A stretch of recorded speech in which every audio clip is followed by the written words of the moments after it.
Assalamualaikum warahmatullahi taala wabarakatuh. Kami dari kelompok 11 pada kesempatan kali ini kami akan mempresentasikan tentang materi keamanan, keselamatan, dan kesehatan kerja. Anggota kelompok kami yaitu terdiri dari 4 anak. Yang pertama itu ada Muhammad Safiatullah, saya sendiri, NIM 18097. Perkenalkan, nama saya Karina Melekananda, NIM 1803211000099. Halo, perkenalkan nama saya Arahim Irfan Fanani, NIM 1903211000106. Nama saya Duratul Saadah, NIM 95. Untuk agenda presentasi pada kesempatan kali ini yaitu terdapat 5 agenda. Yang pertama itu definisi dan manfaat K3. Yang kedua, hal yang menyebabkan kecelakaan kerja. Yang ketiga, solusi untuk mencegah terjadinya kecelakaan kerja. Yang keempat, sistem manajemen K3 di Indonesia. Dan yang terakhir yaitu ada studi kasus. Yang selanjutnya yaitu definisi K3. Nah, menurut American Society of Safety and Engineering atau yang disingkat dengan AC, K3 itu diartikan sebagai bidang kegiatan yang ditunjukkan untuk mencegah semua jenis kecelakaan yang ada kaitannya dengan lingkungan dan situasi kerja. Nah, ketiga merupakan suatu usaha untuk membuat perlindungan dan keamanan dari kemungkinan kecelakaan yang ada, baik itu berupa fisik, mental, maupun emosional terhadap para pekerja, perusahaan, dan orang-orang serta lingkungan sekitarnya. Nah, manfaat K3 sendiri ada 4 manfaat. Yang pertama untuk bekerja, yang kedua untuk industri atau perusahaan, yang ketiga untuk negara, dan yang keempat untuk masyarakat. Nah, untuk pekerja sendiri, manfaat K3 ini yaitu pekerja memahami bahwasannya terdapat resiko dari pekerjaan yang mereka lakukan, sehingga para pekerja tersebut memahami tindakan untuk mencegah agar tidak terjadi kecelakaan kerja. Nah, untuk para industri atau perusahaan sendiri, perusahaan dapat mengurangi tingginya biaya atau tagihan asuransi akibat terjadinya kecelakaan kerja, dan perusahaan dapat memperoleh kontrak kerja yang baik dengan penerapan keselamatan dan kesehatan kerja. Nah, bagi masyarakat sendiri, masyarakat dapat terhindar dari bahaya kecelakaan kerja atau penyakit akibat kerja yang diakibatkan oleh operasional perusahaan. Bagi negara dapat melindungi tenaga kerjanya, dan juga negara dapat memberikan citra positif terhadap perlindungan tenaga kerjanya dari masyarakat dan dari internasional. Untuk materi yang selanjutnya yaitu ada hal yang menyebabkan kecelakaan kerja. Secara garis besar, kecelakaan kerja ini disebabkan oleh 2 faktor, yang mana faktor tersebut dikelompokkan berdasarkan cara perlakuannya. Nah, yang kedua faktor tersebut yaitu ada unsafe condition atau kondisi tidak aman, dan yang kedua ada unsafe action atau perlakuan yang tidak aman. Nah, untuk unsafe condition sendiri ini merupakan kondisi kerja yang tidak aman dapat menyebabkan kecelakaan kerja. Biasanya kondisi tidak aman ini berasal dari keadaan mesin, peralatan, atau bahan baku yang tidak sesuai semestinya, lingkungan kerja yang tidak diperhatikan oleh pekerja, proses kerja yang tidak sesuai dengan aturan, dan juga sifat kerja yang tidak bertanggung jawab dan disiplin. Untuk unsafe action sendiri, ini merupakan kecelakaan kerja yang dapat terjadi karena perlakuan yang tidak aman oleh para pekerja dan orang lain di sekitar lingkungan kerja. Perlakuan tidak aman ini biasanya bersumber dari kurangnya pengetahuan dan keterampilan dari para pekerja dalam melakukan pekerjaannya.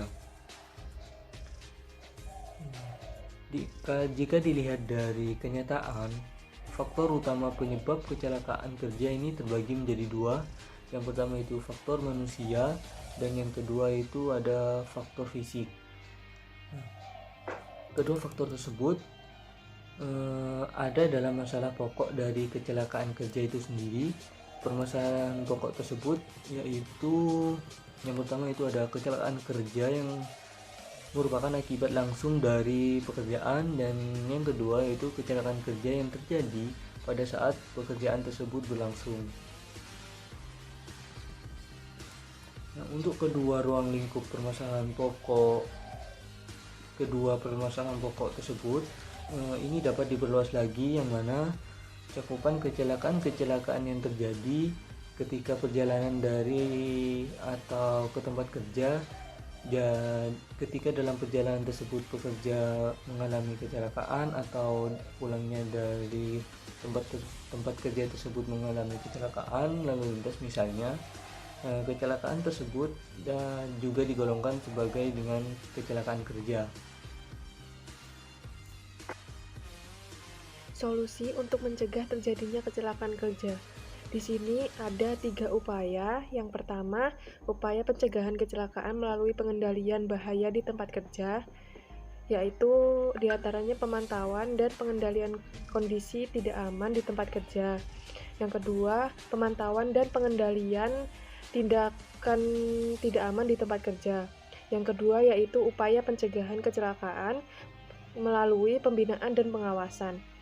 Yang pertama, ada pelatihan dan pendidikan K3 terhadap tenaga kerja.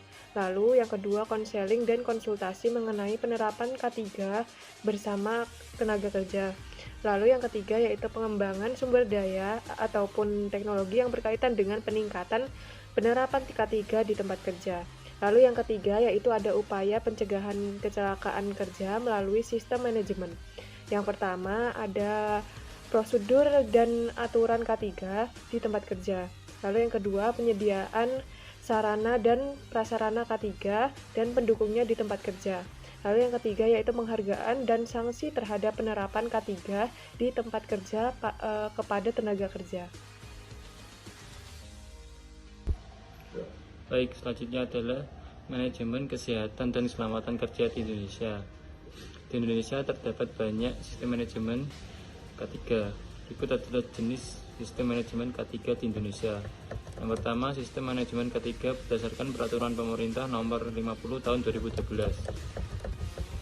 Sistem manajemen K3 ini merupakan yang paling banyak diimplementasikan oleh banyak perusahaan dari lintas sektor karena memiliki cakupan yang sangat luas. Yang kedua, sistem manajemen K3 pertambangan. Sistem manajemen K3 penambangan diatur pada Peraturan Menteri Energi dan Sumber Daya Mineral Nomor 38 Tahun 2014 tentang penerapan sistem manajemen keselamatan pertambangan mineral dan batu bara. Nomor 3.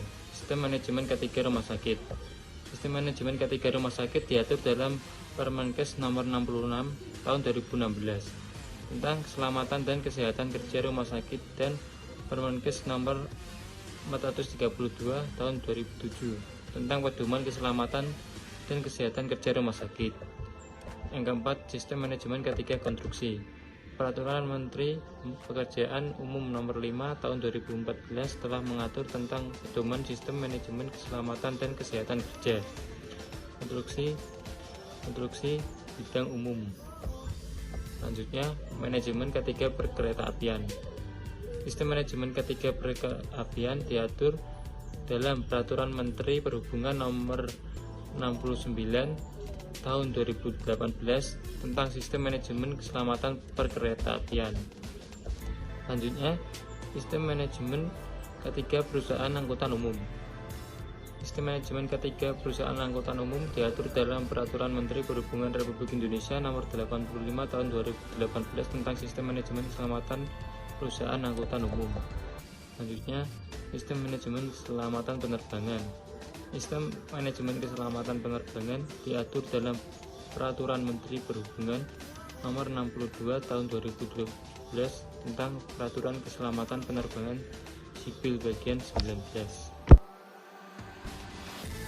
Baik, selanjutnya adalah studi kasus penerapan kesehatan dan keselamatan kerja.